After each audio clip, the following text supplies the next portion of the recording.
morning. My name is Shelley Guy. I'm a Vice President in the Global Business Development Group here at DBRS Morningstar. On behalf of DBRS Morningstar, I want to welcome you all and thank you all for joining us today for this webinar.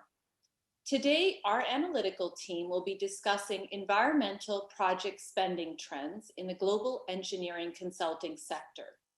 Our team has noted that engineering consulting firms have been taking on different levels of risk as they position themselves to benefit from the favorable global trends in environmental project spending growth. Today, we will discuss the opportunities and risks that arise as a result of these spending trends in the global engineering sector. Without further ado, I'd like to hand it off to my team, Timothy O'Brien and Margaret Rabba. Thank you, Shelley. So thanks everyone for joining. My name is Tim O'Brien and I'm a Senior Vice President here at DBRS Morningstar. I cover services firms and manufacturing companies along with some other bits and pieces in different industries. And I'll hand it over to Maggie to introduce herself.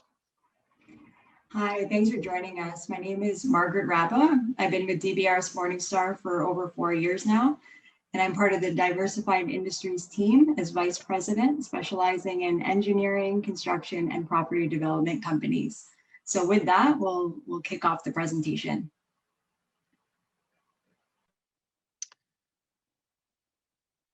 Okay, well, if we turn to the next slide, we will introduce you to the companies that we included as part of the analysis for the commentary, which sort of set off this whole webinar in the first place. We chose 10 globally relevant firms and bucketed them into 2 different categories.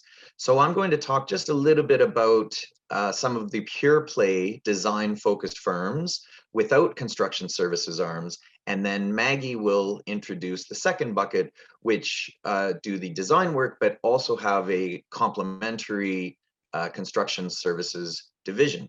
So Arcadis, which is not publicly rated by DBRS Morningstar, is a Dutch firm based in Amsterdam with approximately the equivalent of US $3 billion in revenues.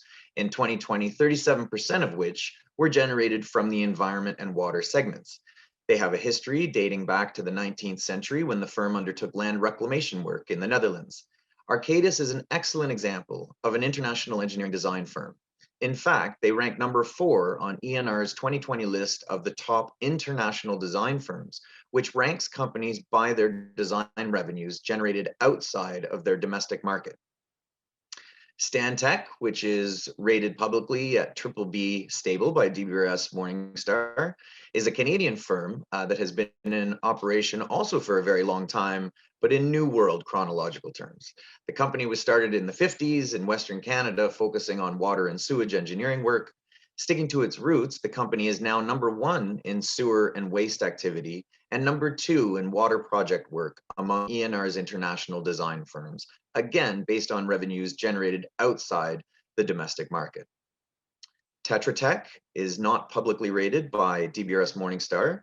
This US firm generates the majority of its revenues from public sector clients, a theme to which we will return a bit later. Tetra Tech is number 1 in water engineering design activity among both global design and international design firms.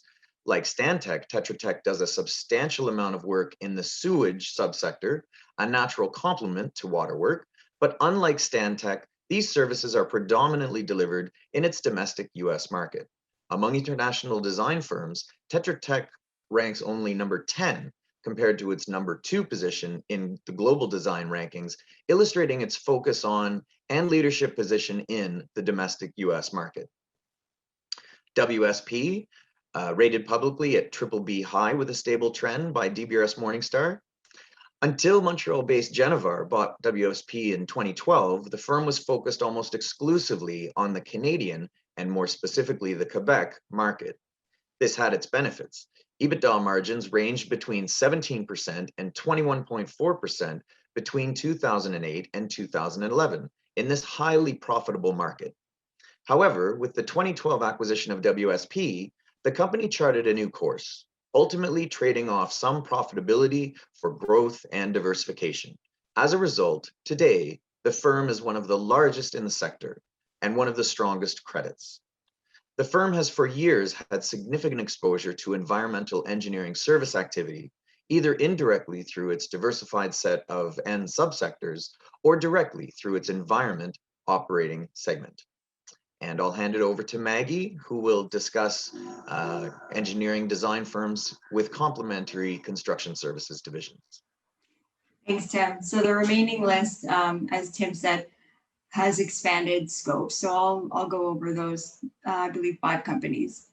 So the first one is AECOM, and they're not publicly rated by DBRS Morningstar. AECOM is an American multinational engineering firm with over 13 billion in revenue as of fiscal 2020. They're impressively ranked number 2 on ENR's top design firms and 3rd on its top environmental firms.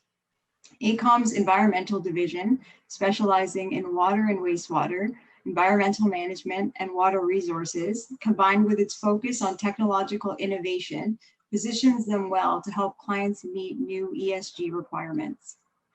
Jacobs Engineering, not publicly rated by DBRS Morningstar. Jacobs ranks number 1 on ENR's top 500 design firms, and at 13.5 billion in 2020 revenue is the largest firm on our list. Jacobs generates approximately 75% of its revenue from the US, with its largest client being the US federal government and its agencies, which make up approximately 1/3 of its revenue. In 2020, the company announced their climate action plan, including the achievement of net zero carbon for their operations by 2020 and to be carbon negative by 2030. The company estimates approximately $5 billion of their revenue is ESG related. KBR Inc., not publicly rated by DBRS Morningstar, is a US-based firm with 5.7 billion in annual revenue. It generates over 60% of its revenue from government agencies, largely the US government. As part of its core energy solutions business, which provides full life cycle support across the upstream, mid, and downstream energy markets, they focus on energy transition and net zero carbon objectives. The company has achieved their own carbon neutrality in 2019 and is working towards a goal of net zero carbon by 2030. SNC-Lavalin, which is rated BB high stable by DBRS Morningstar, is a Montreal-based firm with approximately 5.6 billion in revenue, largely supporting clients within their transportation, aerospace, defense, and nuclear segments, with approximately 70% of its revenue from public sector clients. The company is globally diversified, with operations outside of Canada contributing 70% of its revenue.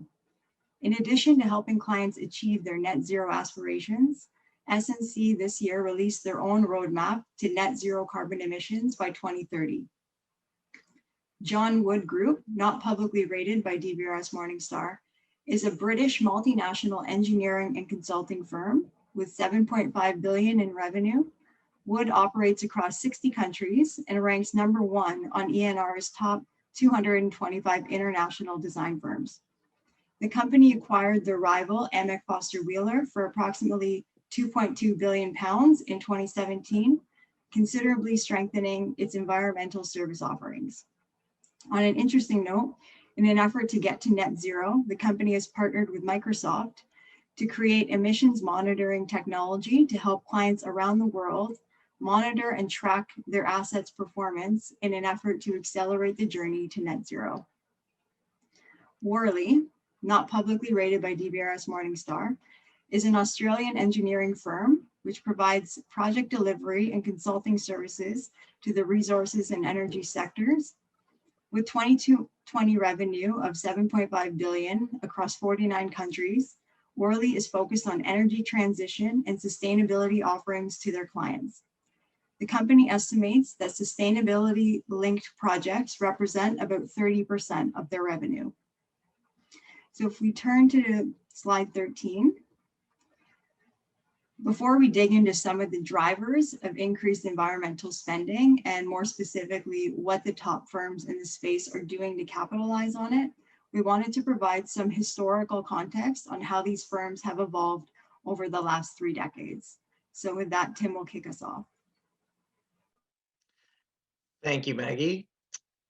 So we broke the brief history into 3 periods, and I'll start off with the period up to 2000. Traditionally, whether firms presented this explicitly in segmented results or not, most have been involved in environment-related activities such as impact assessments, geological studies, permit application support, water and waste management solutions, soil science and site remediation, and air quality analyses already. This has not only positioned them well in terms of expertise to take advantage of the accelerating trend toward greater spending on environment-related activities, but also has enabled them to build more important relationships and trust among the clients that are demanding more and more of such services today. For the time period from 2000 to 2010, we see a notable change as clients, both public and private, begin to focus on climate change priorities and sustainability. Early on in the decade, we see the top firms begin to note climate change as a major driver to their existing business, and clients are beginning to request environmental performance objectives and the sustainability of their assets. In Aecon's 2006 annual report, the company observed that climate change is probably the greatest long-term threat facing humanity. In 2009, Wood's chairman discussed increasing investment in clean energy solutions to complement oil and gas resources and their involvement in helping clients meet their climate change objectives. At this time, Wood also introduced their carbon footprint pilot to measure and monitor the carbon footprint of their own operations. So moving to the most recent time period, from 2010 through to today, and with an eye toward the future, so-called megatrends or long-term structural shifts in clients' needs and demands related to climate change, carbon gas emission reduction, capture and offset, energy transition, and sustainability are creating significant opportunities and represent significant challenges. This now sets the stage for our categorization of the different strategies being pursued by different firms, which we will present after a discussion on the important dynamics associated with the public versus private sector clients in this space. So if we move to the next slide. So let's say you're a conservatively minded CFO or corporate treasurer of a globally relevant engineering firm. What would your ideal client be? Ideally, you'd want a client base with the following characteristics. 1, demand for services that is not negatively affected by cyclical economic downturns, and maybe in a perfect world could even display some counter-cyclicality to the regular business cycle. 2, demand for services that is not greatly affected by commodity price swings. As an aside, we've certainly seen that in a major commodity cycle downturn, it's not just capital spending budgets that get slashed, but also usually more resilient operating expenditure activities as well. 3, relatively low customer churn and high repeat business rates, translating into long-term relationships. And 4, ideally, you'd also like to have clients that will accept or even prefer cost plus margin, i.e. cost reimbursable contracts. Well, there is a group of customers that fits this bill. Public sector clients from developed countries or supranational organizations. You would probably have a modest preference for supranational and federal level clients, followed by provincial, state, or cantonal level bodies, followed by municipal governments. But so long as the public sector clients are not from less developed countries with narrow tax revenue bases, you are generally unambiguously better off from a credit perspective with public sector clients. As you can see on the chart, for many of the largest engineering firms, public sector clients, primarily from OECD jurisdictions, constitute the largest customer type and account for the majority of revenues. In the near term, substantial post-pandemic recovery funds continue to be allocated, but more important for the sector, climate-related and environment-related technological challenges are being pursued aggressively, generally with substantial support from constituents. These spending plans focus on upgrading physical and digital infrastructure, supporting green innovation, and accelerating the adoption of clean energy. The largest geographic exposures of the 10 global firms examined in this commentary are the United States, the European Union, Canada, the United Kingdom, the Middle East and Turkey, and Australia, New Zealand. These countries and regions, to varying degrees, are putting in place plans to increase public investment in green infrastructure and innovation. For example, everyone probably saw the news on the bipartisan agreement with regards to the spending on a new infrastructure plan, which would be approximately $1 trillion as devised right now. And what's interesting about this is that this is not even the $3.5 trillion spending bill, which would include explicit goals for addressing climate change. But within the proposed $1 trillion infrastructure plan, there's already 55 billion tagged for clean water and 73 billion tagged for clean energy transmission. And so, as you can see, regardless of the type of spending plan that's coming through, in this day and age, there's always going to be a heavy allocation which would fall into the category of environment-related activities, which certainly will benefit those companies that have exposure and can provide those kinds of services. The EU's 807 billion euro Next Generation EU plan is another example of an important spending plan which underpins substantial environmental related engineering services demand going forward. And if we turn to the next slide, Maggie will discuss expectations for private sector spending. Thanks, Tim. So on this slide, we've included a chart from the Global Alliance for Building and Construction. And this shows that in 2019, 35% of energy and 38% of global emissions were created by the building sector. Globally, the private sector continues to be an important driver of environmental spending. Corporate adoption of carbon pricing is also rising. According to a report released by CPD, in 2021, the number of companies using or planning to use an internal carbon price has increased 80% over just 5 years. This includes nearly half of the world's 500 biggest companies. Both Jacobs and AECOM have also recently commented on their private sector clients prioritizing investments in ESG, specifically in response to ongoing investor feedback to deliver on ESG initiatives. As a result of anticipated regulatory changes in private sector demand, we expect the market for sustainable engineering design, building upgrades and retrofits, and the design and development of clean materials to remain healthy for the foreseeable future. If we turn to the next slide. So as we discussed, with healthy environmental spending, both in the public sector and the private sector across various end markets, we noted 3 strategies that these global firms are taking to increase their exposure and position themselves to take advantage of this growing pipeline of opportunities. We will note, however, that not all firms fit neatly into these categories, and overlap can and does exist. The first strategy, and perhaps the least risky, is a strategy to grow organically, with the addition of modest acquisitions, which act to complement their current offerings. Firms such as Stantec and Arcadis fall into this category. Both have long-standing histories of providing environmental services, and both have grown organically alongside modest tuck-in acquisitions. An example of such a tuck-in acquisition is Arcadis's acquisition of a company called E2 Managed Tech in 2017.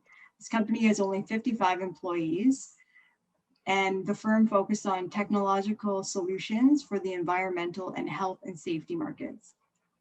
This lower risk strategy allows these firms to utilize their client relationships and historical expertise while continuing to build upon the capabilities that they've developed in a managed way. Tim will now walk us through the other 2 strategies that firms are taking to increase their exposure to environmental spending. some firms are following roughly the same script with a heavy focus on organic growth and acquisitions, but it's the magnitude of the acquisitions that distinguishes them from the strategy that Maggie just discussed. Transformative acquisitions can immediately contribute exposure to faster growing and higher margin environmental engineering activity demand, but also represents higher integration and financial risks. Perhaps the most recent example of a top firm acquiring material exposure was WSP's acquisition of globally leading earth and environmental science firm Golder Associates, Inc. in 2020 for an aggregate cash consideration of over $1.1 billion US. This significantly expanded WSP's consulting services in these areas. And finally, the riskiest strategy, but ultimately the one with the greatest potential rewards, is particularly at play among engineering companies that service clients in the hydrocarbon sector. The transition to a low emission economy requires innovations in carbon capture and sequestration and the development of environments that use less and alternative forms of energy represent significant technological challenges. Many of these required transitions are being imposed on oil and gas producers by regulatory bodies.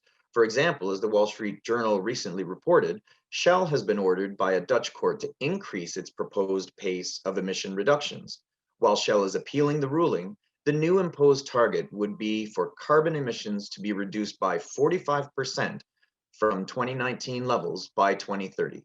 Shell simply does not have the expertise to achieve such targets without external expert support. And with that, I'll hand it over to Maggie for some concluding comments. Thanks, Tim. So with that, we'll end our presentation with a few points to summarize. Globally, many countries have stated new climate objectives, 60 of which have already pledged to be emissions neutral by 2050, and some, including the European Union and the United States, offering stronger near-term pledges. For decades now, the top global design firms have all adapted their strategies, expanded their expertise, and are involved in innovative solutions to meet this growing demand from both the public and private sectors. The differing strategies these firms are using to meet this demand have potential credit implications. The riskier strategies discussed, such as relying on transformative acquisitions and or relying on material technological innovative successes, puts these firms at greater risk, notably with respect to business integration risk, as well as the financial risk associated with the long-term commitment of innovative pursuits. We do note, however, that these riskier strategies have the greatest upside potential. Thank you for listening to this presentation, and at this time, we'll throw it back to Shelley. Thank you, Tim and Maggie. I'd now like to open it up for any questions that the audience may have for our team. And it looks like we have a question coming in. What do you mean by higher risk for the companies pursuing the strategy of new technology? Can you quantify or at least clarify how much more risk is involved? Sure. So it's a good question, because at the end of the day, what we wanted to do was present the different strategies being pursued in relative terms. So these are all large, globally relevant investment grade companies, or likely to be somewhere in the investment grade range for those that we don't currently rate. So you would want to say, look, at the end of the day, if you're highly risk averse, from this perspective of the strategic positioning in the face of accelerated demand for environmental spending on these types of activities, you would probably feel more comfortable with an Arcadis or a Stantec, one of the companies that has explicitly stated that they are not pursuing a top 5 global position status, which would then require transformative type of acquisitions and all the risks that come along with it. They're sort of sticking to their knitting. You also would be less interested in pursuing investments in companies that are relying on their ability to come up with new technologies. So in relative terms, that's how we wanted to present it. Now, in absolute terms, let's take the third category, because obviously that was what the question was about, and that's sort of the most interesting one. What does high risk mean? Well, it's riskier because there's some unknowns there. We're not sure exactly how their ability to develop technologies in order to handle some of these problems like carbon capture and sequestration will play out. That being said, as a result of the high quality of personnel working in these firms, and I mean, we're talking about tens of thousands of experts, all sharing ideas all across the globe because they're working in different jurisdictions, they're likely to figure something out or some things out. I mean, this is not just going to be a one-trick pony strategy that will solve the issues. They have specific clients with specific needs, operating in specific jurisdictions with specific geologies and so on. So all of these solutions will need to be tailored to those individual customers. Now, on the upside, in general, these companies are characterized by having had long-term relationships with these very large blue chip type customers. And so they really operate hand in glove. And as part of our analysis of some of these companies, we've actually visited some of the embedded operating sites. So by that, I mean, we are actually not going to the facility of the company we're rating. We're going to the facility of their customer. And embedded within those operations is a very small, very, very talented group of service providers from the company that we are rating, from the engineering firm. But they are so important to the customer that they basically are sitting side by side with them at their facility. And so at the end of the day, there will be solutions that are devised. But that being said, there are unknowns, and it's probably fair to say that on this scale, on this spectrum, that is the highest risk strategy of the three. Thank you, Tim. That was very helpful. Our next question is, to what extent did the COVID-19 pandemic affect the sector? Yeah, I'll take this. That's a pretty good question. Overall, I'd say that the sector was fairly resilient, especially for those firms who have a lot of public sector clients who benefited and continue to benefit from that stimulus spending. The main impacts we did see were probably related to project delays due to uncertainty in the market, but overall, from a positive perspective, we didn't see many project cancellations. And now we're seeing strong backlogs and a very strong pipeline of opportunities, mainly surrounding sustainability and ESG. So we believe the sector is pretty positive multi-year growth ahead of it. Okay, great, Maggie, thank you. The next question, with a high demand in Africa and Asia for clean water with more effluent pollution of traditional water sources, is there opportunity to obtain project funding from Bretton Woods institutions, i.e. IMF, World Bank? Yes, certainly. Thanks for that question, Dave. And I think what's helpful about that question is it can also give us the opportunity to articulate how these companies take exposure to some of those areas. And in general, some are perhaps a little bit more willing to take on more risk than others, but in general, the preferred mechanism for gaining exposure to some of these, call it higher risk jurisdictions, would be through some sort of supranational organization. And so rather than being engaged directly by, for instance, a sub-Saharan African country, the engineering design firms will essentially be going through some of the development agencies in order to provide those services.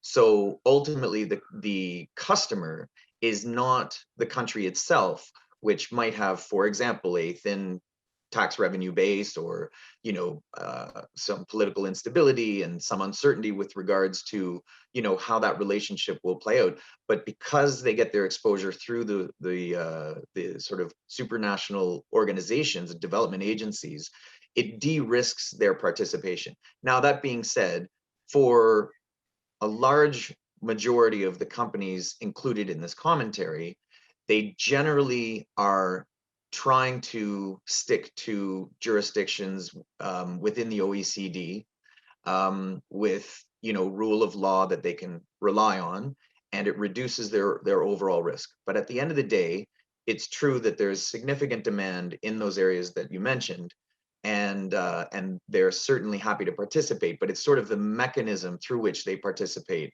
that I think is helpful to understand. Thank you, Tim.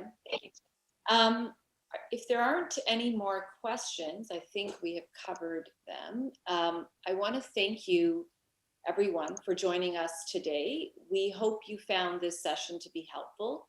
The presentation will be available online in a few days. And of course, if you have any further questions for our analytical team, their contacts are displayed. Please feel free to reach out directly to them. Thank you so much, and bye for now.